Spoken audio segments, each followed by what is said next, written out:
नमस्कार दोस्तों, मैं doctor Piyush Ranjan, sir Gangaram hospital नई दिल्ली में गैस्ट्रोएंटरोलॉजिस्ट हूँ। आज इस वीडियो में मैं आपसे प्रेगनेंसी के दौरान लिवर फंक्शन टेस्ट्स की जो एबनॉर्मलिटीज़ होती हैं या जो लिवर की बीमारियाँ होती हैं उसके बारे में बात करूँगा। और हमारा मेन फोकस एम्फेसिस एक बीमारी पर होगा, एक कंडीशन पर होगा जिसको कहते हैं इंट्राहिपैटिक कोलेस्टेसिस ऑफ प्रेगनेंसी, संक्षेप में IHCP। तो देखिए, लिवर में जब प्रेगनेंसी के दौरान जो फिजियोलॉजिकल चेंजेस होते हैं उसमें कुछ चेंजेस लिवर में भी आते हैं। जो बीमारी जनरल पॉपुलेशन में होती है प्रेगनेंसी के दौरान लिवर में भी हो सकती है। अगर हम देखें, हेपेटाइटिस ई नाम की एक बीमारी होती है कि जो कि जनरल पॉपुलेशन में जॉन्डिस का सबसे कॉमन कारण है। अगर प्रेगनेंसी के दौरान हो तो ये देखा गया है कि ये बीमारी ज़्यादा डेंजरस हो जाती है। इससे लिवर के फेल होने के चांसेस, बच्चे में लिवर के ट्रांसमिट होने के चांसेस ज़्यादा होते हैं। तो ये तो एक सीरियस बीमारी है। दूसरी कुछ बीमारियां जिसको कहते हैं help acute fatty liver of pregnancy, ये प्रेगनेंसी के दौरान जब लिवर पे जब ब्लड प्रेशर बढ़ जाता है उससे जो और कुछ संबंधित चेंजेस होते हैं उससे होने वाली बीमारियां हैं। तो ये गंभीर बीमारियां हैं थोड़ी।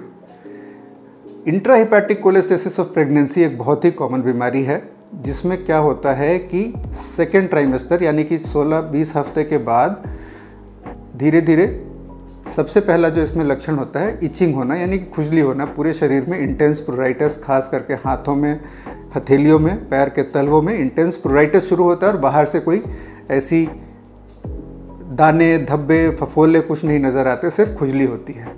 अगर आप लिवर फंक्शन टेस्ट कराएं तो SGOT, SGPT बढ़ा रहेगा, गामा GT बढ़ा होता है। तो जब भी ये चीज़ सेकेंड ट्राइमेस्टर ऑफ प्रेगनेंसी के बाद शुरू होती है तो हमें IHCP का अंदेशा होता है, उसको हम सस्पेक्ट करते हैं।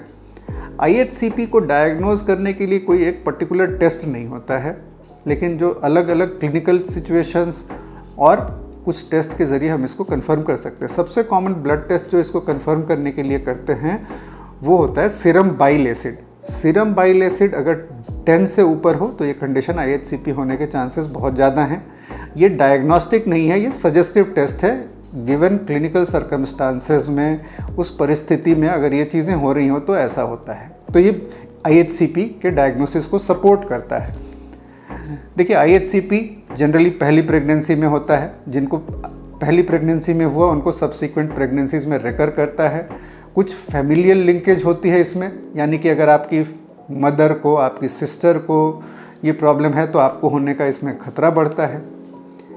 IHCP अगर हम देखें इसका आउटकम क्या होता है तो 99% ये बीमारी रिकवर करती है।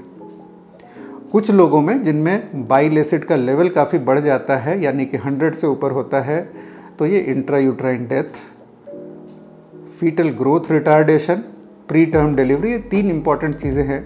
1% बहुत ही छोटा फिगर है, बट आजकल की दुनिया में जब प्रेगनेंसीज इतनी डिफ़िकल्ट हैं और वो ज़माना नहीं है कि जब लोगों को 8-10 बच्चे हुआ करते थे, तो एक भी प्रेगनेंसी बहुत ही इम्पॉर्टेंट होती है। वर्किंग लेडीज़ के लिए एक प्रेगनेंसी बहुत ही इम्पॉर्टेंट होती है। तो ये चीज़ हमें इसके बारे में बहुत ध्यान रखना चाहिए। नॉर्मल कंडीशन में एक सिंपल दवा होती है अर्सोडिऑक्सीकोलिक एसिड, जिसको देने से इचिंग में आराम पड़ जाता है। खाना बिल्कुल सामान्य तौर पे आप खा सकते हैं, उसमें कोई रेस्ट्रिक्शन नहीं है, और नॉर्मली डिलीवरी के इमीडिएटली बाद ये प्रॉब्लम ख़त्म हो जाती है।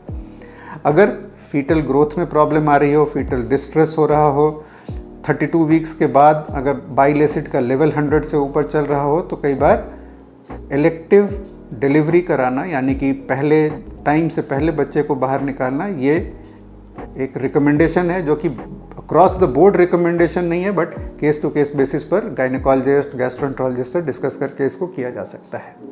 IHCP के बाद कुछ लोगों को गॉलस्टोन बनने का रिस्क ज़्यादा होता है, तो इसको फॉलोअप भी करना चाहिए। कुछ बीमारियां और होती हैं, तो जब भी आप IHCP से रिकवर भी कर रहे हो तो दूसरी इसके प्रेगनेंसी की डिलीवरी के बाद भी लिवर फंक्शन टेस्ट को फॉलो करना चाहिए।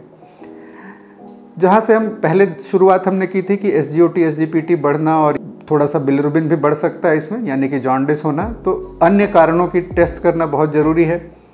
प्रेगनेंसी के फर्स्ट ट्राइमेस्टर में हेपेटाइटिस बी का स्क्रीनिंग तो हर किसी का होता है, आजकल ये रिकमेंडेशन है। हेपेटाइटिस बी का वैक्सीनेशन, दूसरे वायरसेस के बारे में देखना, एक लिवर का अल्ट्रासाउंड कराना ताकि कोई और बीमारी ना हो, क्योंकि अगर आपको ध्यान हो, मैंने ये बताया था कि इसको डायग्नोज करने का एक स्पेसिफिक टेस्ट नहीं होता है, तो हमें और सारी चीज़ों के बारे में भी देख लेना चाहिए।